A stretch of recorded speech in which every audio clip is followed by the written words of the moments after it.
Crois-le ou non, il y a délégué et délégué parce que oui, tu peux faire des erreurs en déléguant. Et à vrai dire, c'est la raison même de cette vidéo. Nous allons parler des 3 erreurs à éviter au moment de déléguer parce que tant qu'à faire, autant s'éviter de tomber dans des écueils qui peuvent nous être préjudiciables.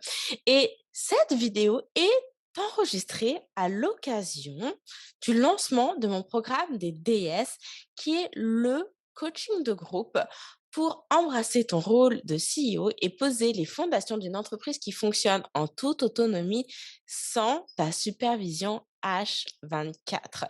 Si c'est quelque chose qui t'intéresse, je t'invite à aller regarder ça de plus près sur anneliesgacalabourdier.com/DS au pluriel.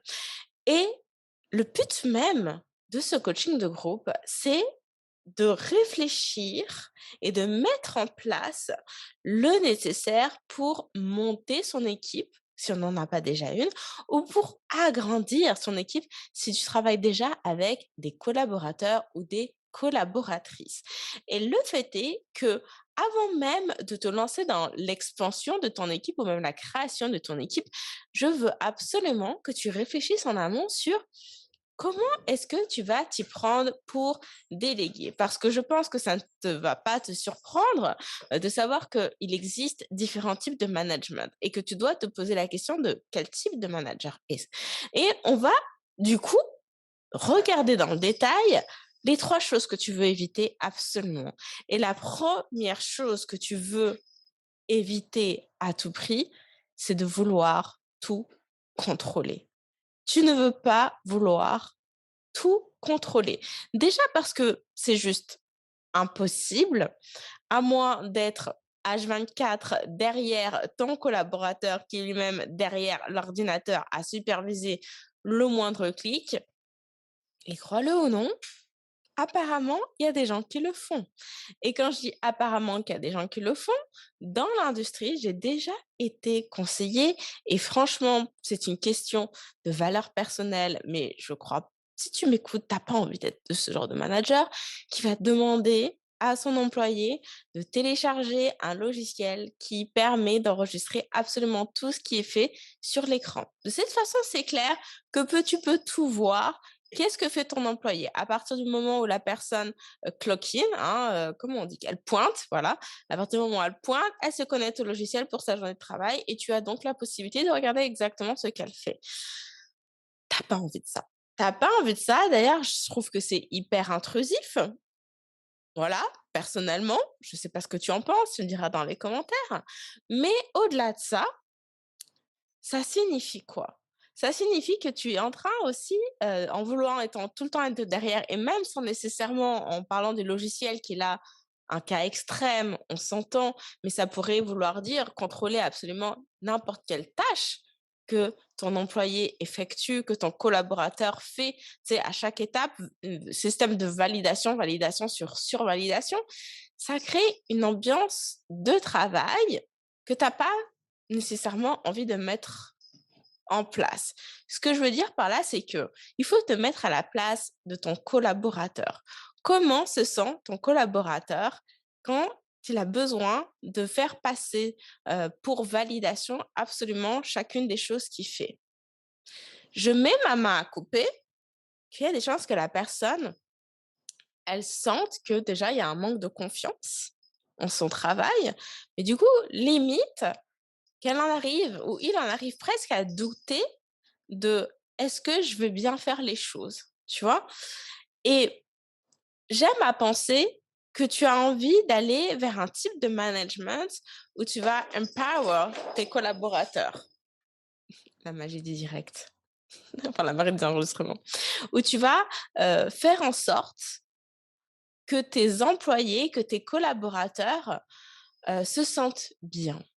Qu'ils se sentent, respectés, qu'ils se sentent encouragés, qu'ils se sentent, heu, motivés à travailler avec toi, à travailler pour toi.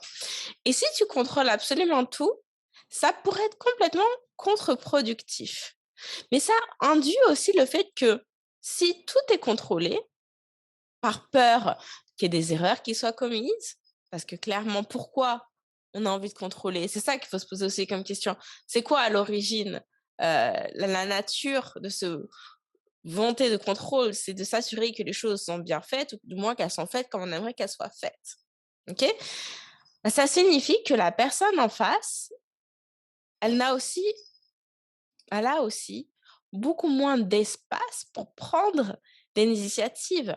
Puisque tout doit être validé, alors ça peut complètement freiner son envie de prendre de nouvelles directions, d'essayer de nouvelles choses, parce qu'elle peut se décourager en se pensant: «Ah oui, mais alors si je fais ça, il faut que je le demande d'abord», et cetera, et cetera. Et je ne dis pas que pour des décisions importantes, évidemment, que tu veux avoir ton mot à dire. Évidemment que tu veux avoir un droit de regard. Mais est-ce que c'est si important sur des petites choses, sur la façon dont un email est rédigé, la façon dont les fichiers sont organisés sur ton Google Drive? Est-ce que c'est si important ou est-ce qu'au contraire, on veut laisser la possibilité à la personne peut-être d'exceller dans sa zone de génie? Mais pour ça, il faut lui laisser la possibilité de pouvoir exprimer son génie. Alors attention à vouloir tout contrôler. D'autant que ça va totalement à l'encontre de cette idée première, j'imagine, cette motivation première que tu as délayée, qui est de te décharger d'une certaine quantité de travail, de ne plus avoir à y penser, de ne pas avoir à faire les choses. Sauf que si tu es là à vouloir valider, à vouloir vérifier, à regarder, à vouloir tout maîtriser, dans ce cas-là, je vais un peu mettre les pieds dans le plat et être extrême, mais autant le faire toi-même en fait. Parce que si c'est pour passer autant de temps à vérifier que tout est fait et que si tu l'avais fait, c'est quoi l'intérêt de payer quelqu'un pour le faire? Autant le faire toi-même, tu vois? Donc, vraiment, fais attention. Et je sais que cette tentation de vouloir contrôler est très vite arrivée. Et je peux te dire que souvent, moi, je me sens arriver et je m'arrête tout de suite en me disant, OK, si c'était moi, par exemple, je vois un email ou un message, un DM rentré, je répondrai tout de suite. Et je ne peux pas nécessairement attendre cette même réactivité de la part de mes collaborateurs parce que c'est des messages qui peuvent rentrer après les horaires de travail, voire le week-end. Bien sûr que j'ai envie, moi, de répondre parce que c'est mon entreprise, ça me tient à cœur. Et on va se le dire, bien sûr qu'on a envie de travailler avec des personnes pour qui leur travail leur tient à cœur, mais on ne peut pas attendre de la part de nos employés qu'ils aient autant d'entrain que nous, on en a parce que c'est notre business, c'est pas le leur. Hein. Ça, c'est aussi important de se le rappeler. Donc parfois, j'ai envie de faire les choses, mais en fait, si je passe à l'action, je retire du pouvoir à mes collaborateurs de eux gérer la situation. Et peut-être aussi, je pense que ça participe d'un travail de fond qui est d'apprendre à lâcher prise aussi. Parce que peut-être qu'aussi, le travail, ils vont le faire dans un délai qui est différent, mais peut-être que ça peut être mieux fait aussi que moi qui suis dans le rush de: «Ah, faut faire ça tout de suite». OK? Et encore une fois, c'est aussi leur enlever la possibilité de pouvoir briller parce que en fait, on va faire les choses ou on va modifier et cetera et cetera. Donc attention à cette erreur numéro 1 qui est de vouloir tout contrôler. L'erreur numéro 2, c'est de fixer absolument aucune attente à nos collaborateurs, à nos employés. Et ce que je veux dire par aucune attente, c'est que vraiment, c'est open bar. Et ce point-là fait directement référence à une vidéo précédente qui est celle de est-ce que tu es en train de déléguer ou en train de te débarrasser? Et généralement, quand on est en train de se débarrasser, on fixe aucune attente parce qu'on n'a qu'une envie, c'est de ne plus avoir à y penser, à y toucher. On peut plus, quoi. OK? Donc, aucune attente, c'est quoi? C'est on donne pas de délai de traitement, on donne pas de deadline, on n'explique pas quels sont les résultats qu'on attend, on n'explique pas comment on veut que les choses soient gérées, soient mises en place. On donne absolument aucune directive. C'est pour ça que je dis que c'est le open bar. La personne fait ce qu'elle veut. Ah tiens, voici mes publicités, vas-y avec. Ah, j'ai besoin que tu crées des visuels, vas-y avec. Genre, là, l'extrême, ce serait genre, je te donne même pas ma charte graphique, c'est débrouille-toi avec ça. Je te donne pas mes chartes graphiques, mes couleurs, mes fontes, enfin mes polices, les tailles, genre rien du tout, débrouille-toi avec ça. Je caricature, mais parce que je veux vraiment que tu comprennes. Et c'est important, en fait, de prendre le temps d'expliquer aux gens avec qui on travaille comment est-ce qu'on veut que le travail soit fait. Dans quel délai on veut qu'il soit fait. Qu'est-ce qu'on attend que ça produise comme résultat. Parce que d'une, tout le monde n'a pas le même niveau d'exigence que nous. Ça, c'est quelque chose qu'on a tendance à oublier. Surtout si tu es quelqu'un de très pointilleuse, de la limite perfectionniste, bah, c'est pas tout le monde qui est comme ça. Il y a des personnes beaucoup plus cool et beaucoup plus relax. Et non pas qu'elles ont tort ou raison, mais juste que tout le monde n'a pas le même niveau d'exigence que toi. Donc, si tu attends des choses très précises, bah, dans ce cas-là, tu dois demander des choses très précises aussi. Et il faut que tu te rappelles, deuxième point, que ce qui est évident pour toi ne l'est pas pour tout le monde. Tout le monde ne travaille pas dans ton entreprise, donc tout le monde ne sait pas quelles sont tes valeurs, quels sont les messages de l'entreprise, quelles sont tes politiques internes. C'est pas évident parce que ce qui t'est tu à cœur, toi, c'est pas forcément partagé par tout le monde et tout le monde ne connaît pas ta clientèle et ça, c'est vraiment ton devoir en tant que manager, en tant que chef d'entreprise, en tant que leader, de transmettre ces éléments-là. Si tu veux qu'il y ait une certaine tonalité qui se dégage de ton entreprise, alors c'est de ton devoir de mettre des mots sur cette tonalité pour que d'autres personnes puissent prendre le relais et continuer à diffuser le même type de message de la même façon que tu le fais. Ça, c'est vraiment clé. Et je crois que c'est peut-être le plus difficile quand on commence à recruter. Et quand je dis recruter, c'est pas juste déléguer, voilà, encore une fois, je me débarrasse, c'est vraiment, je veux avoir des gens qui embarquent avec moi dans ma vision d'entreprise pour accomplir cette vision. Mais pour accomplir une vision, encore faut-il que tu l'aies définie, cette vision. Et c'est la raison pour laquelle, avec les DS, c'est l'une des premières choses qu'on fait lors de notre coaching, c'est de vraiment définir, travailler cette vision. Parce que quand on travaille seul, on sait pourquoi on fait les choses. Ok, on les fait pour nous, on fait les fait pour notre vie, pour atteindre certains objectifs, nous permettre de pouvoir réaliser ci, ça et ça. Mais à partir du moment où tu commences à engager, à travailler avec des personnes à temps partiel ou à temps plein, si vraiment tu veux qu'ils embarquent avec toi dans l'aventure, ça peut pas être juste oh bah on fait ça comme ça parce que c'est ça. Non, c'est quoi l'objectif final? Pourquoi est-ce que tu as envie de toucher plus de monde? Pourquoi est-ce que tu as envie d'avoir plus de clients? On parle de vision et je sais que ce terme peut être un petit peu vague, peut-être parfois, mais c'est vraiment de ça dont il s'agit. Si je te fais un parallèle, dans mon entreprise, ma vision est la suivante, c'est que on cherche en fait à montrer aux femmes que peu importe leur background, absolument tout est possible pour elles. Peu importe leur couleur de peau, leur diplôme, leur parcours personnel ou professionnel, absolument tout est réalisable. À partir du moment où elles se donnent les moyens et qu'elles le veulent, c'est possible. Internet nous donne cette possibilité-là de pouvoir s'exprimer, de toucher le monde. Donc, tout est à leur portée, littéralement. Le fait d'avoir cette vision fait que mes collaborateurs se sentent d'autant plus investis à participer à la concrétisation de cette vision. Si je leur demande de travailler pour moi juste pour me rapporter de l'argent, c'est sûr qu'ils vont le faire dans la mesure où ils sont payés, mais est-ce que le degré d'engagement va être aussi fort versus quand elles vont concourir à faire rentrer des femmes dans mes programmes, à participer à la transmission des connaissances, à les accompagner, à les aider, etc., à elles-mêmes réaliser leurs propres objectifs de vie, bah là tout de suite, il y a un sens en fait à ce qu'elles font. Il y a un sens, il y a un sentiment de contribuer à quelque chose de plus grand. Mais du coup, tu veux l'avoir défini, cette vision, ok? Ça, c'est vraiment important. Alors, j'ai un petit peu digressé parce que je pense que ça valait la peine de faire cette petite parenthèse. Mais je raccroche mes wagons. Tu veux avoir fixé des attentes, OK? Et tu veux avoir finalement défini une vision parce que finalement, pour accomplir cette vision d'entreprise, bah, nécessairement, il faut qu'il y ait ça qui soit en place, soit qui soit en place, que ce soit traité ou réalisé de telle façon.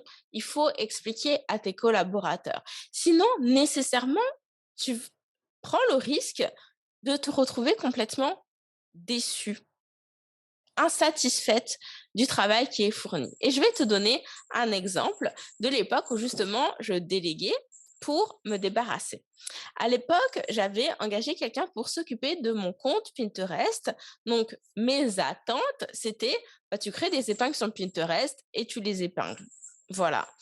Et en fait, quand elle a commencé à travailler avec moi, c'est ce qu'elle a fait. Sauf que les épingles n'étaient pas du tout brandées. Donc déjà, quand je me suis rendu compte au bout d'un mois que j'avais OK, une tonne d'épingles Pinterest, mais en termes d'identité visuelle, il n'y avait finalement aucun branding. Mon branding qui était déjà en place, était complètement dilué. En fait, ça ressortait pas visuellement. Et puis, en fait, au mois 2, je lui dis, OK, mais les chiffres, ils sont où finalement? Et puis, je lui ai demandé des statistiques. Alors, je lui ai juste dit, j'aimerais bien avoir des chiffres sur bah, finalement combien de personnes ont vu les épingles, combien ont été épinglées par rapport au mois dernier, c'est quoi la différence, ce genre de choses. Et encore une fois, j'ai juste dit ça. J'ai pas expliqué exactement comment je le voulais. Résultat, au troisième mois, elle m'a envoyé son truc et c'était un document Word absolument immonde à mes yeux. Encore une fois, tout le monde n'a pas le même niveau d'exigence où finalement j'avais le visuel en énorme d'une épingle, j'avais des chiffres mais j'avais aucune évaluation, du travail sur le trimestre, heu, quel tableau collaboratif performait le mieux par exemple, où est-ce qu'on avait des épingles qui vraiment étaient en train de décoller versus d'autres qui ne l'étaient pas et cetera. Parce que moi, en fait, dans ma vision, dans ma tête, c'était clair, mais j'ai pas pris le temps de formaliser mes attentes et résultat, et ben, ce qui a été produit ne l'était pas.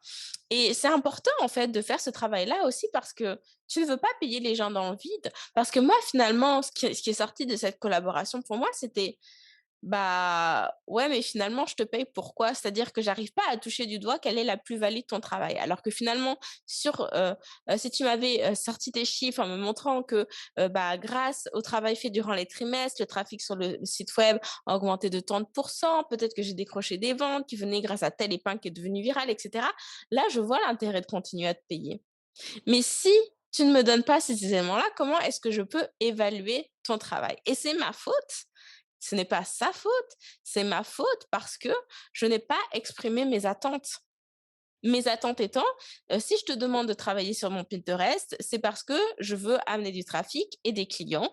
Donc, je m'attends à ce que, encore une fois, ma vision, l'image de marque soit respectée, que ça nous permet de toucher telle cible, etc., etc. Donc, tu dois me retranscrire les informations, telle information, telle information, telle information.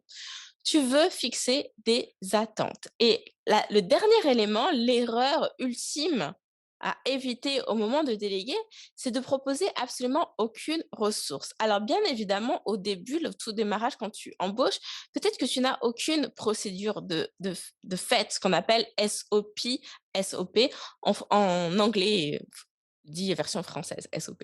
Donc peut-être que tu n'as aucune SOP et je sais qu'on peut avoir tendance à penser que finalement, bah alors je suis pas prête à embaucher si j'ai aucune procédure en place. C'est vrai et c'est faux à la fois parce que tu peux très bien engager quelqu'un qui va créer ces procédures pour toi.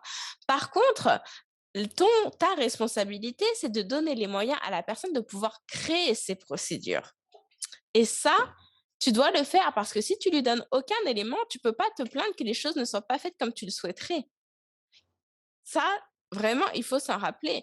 Donc, pas de procédure. Dans l'idéal, si tu en as, c'est génial, hein. Mais si tu en as pas, à défaut, tu dois être capable de lui donner des ressources, de lui dire où est-ce qu'elle peut apprendre à faire. Ça, c'est ta responsabilité de lui expliquer comment accéder à l'information. Maintenant, tu dois la former, ça veut dire. Alors, ce temps de formation peut être en partie autonome, en partie avec toi. Je pense que les 2 sont importants et je vais te donner un exemple. Quand j'ai recruté ma coach. Là, le défi est d'autant plus de taille que je veux que ma coach de la même façon que moi. D'accord? Donc c'est pas comme s'il y avait, un manuel sur internet que je peux télécharger en disant: «Bah, voilà, tu lis le guide et puis voilà, tu fais ça». Non, c'est à moi de le créer ce manuel. Alors il y a des choses qu'elle crée au fur et à mesure, je vais t'expliquer, mais il y a des choses où c'était à moi, en fait, de lui proposer des ressources. Donc j'ai dû me poser et ça, c'est vraiment le travail qu'on va faire avec les DS en me disant, heu OK, comment est-ce que je fais pour que vraiment elle s'imprègne, de ma façon de travailler de mon programme, qu'elle le connaisse, qu'elle soit en capacité de donner des conseils de la même façon que je le ferais à mes clientes, qu'elle donne pas des conseils qui soient à côté de la plaque, qui des choses en fait, elle doit connaître tellement bien le programme qu'elle est en train elle doit pouvoir expliquer le programme. Mais pour ça, c'est pas juste: «Ah bah, je vais apprendre la formation par cœur». C'est aussi connaître toute la psychologie de mon client, connaître toutes ses peurs, toutes ses ambitions, hein, toutes les difficultés, rencontrer les obstacles et comment les dépasser, et cetera. Donc, c'est vraiment un travail qui se situe à plusieurs niveaux. Et quelles sont les ressources que je lui ai proposées? Et ben, ça a été d'aller finalement chercher déjà, moi, d'aller identifier finalement dans tout ce que j'ai créé comme contenu gratuit, qu'est-ce qui pourrait constituer comme un parcours de formation pour ma coach pour lui permettre de bien cerner l'avatar de mon client et de savoir comment est-ce que je réponds à chacun de ces éléments.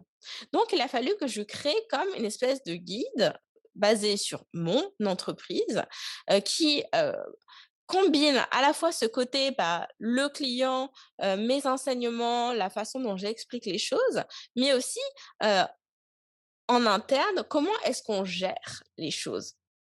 Quand je dis comment on gère les choses, c'est les logiciels qu'on utilise, le suivi client qu'on fait, etc. Et bien évidemment, c'était pas possible pour moi d'avoir tout prêt avant de recruter ma coach, de la même façon que tu ne peux pas avoir tout prêt avant de recruter, ton OBM ou ton assistante virtuelle et cetera. Mais ce qui compte, c'est de proposer des ressources et de lui donner les éléments pour qu'elle crée les ressources complémentaires. Donc par exemple, ma coach, une des 1res responsabilités que je lui ai données, ça a été de créer des procédures sur la façon dont j'analyse le travail de mes clientes. Parce que, dans mon programme des impératrices, il y a la possibilité d'envoyer des documents pour review, pour avoir du feedback et donc elle a fallu que enfin, j'ai sélectionné des vidéos de review en lui disant: «À partir de là, étudie comment est-ce que je décrypte, comment est-ce que j'analyse, comment est-ce que je donne du feedback et tu crées une procédure à partir de ça». Et donc littéralement, dans la procédure, il y va être: «OK, est-ce que tel aimant se retrouve? Oui, non. Si oui, alors voilà ce qu'il faut dire. Sinon, voici vers quoi renvoyer la cliente, etc. Et c'est important de faire ce travail parce que c'est ça qui te permet de pouvoir être dupliqué. En fait, c'est ça qui te permet de pouvoir déléguer et d'avoir une personne qui soit au plus près de ta façon de travailler. Alors, bien évidemment, il y a des choses sur lesquelles tu n'as pas nécessairement les connaissances, le savoir, etc. Et d'où l'intérêt de faire appel à quelqu'un qui a cette expertise.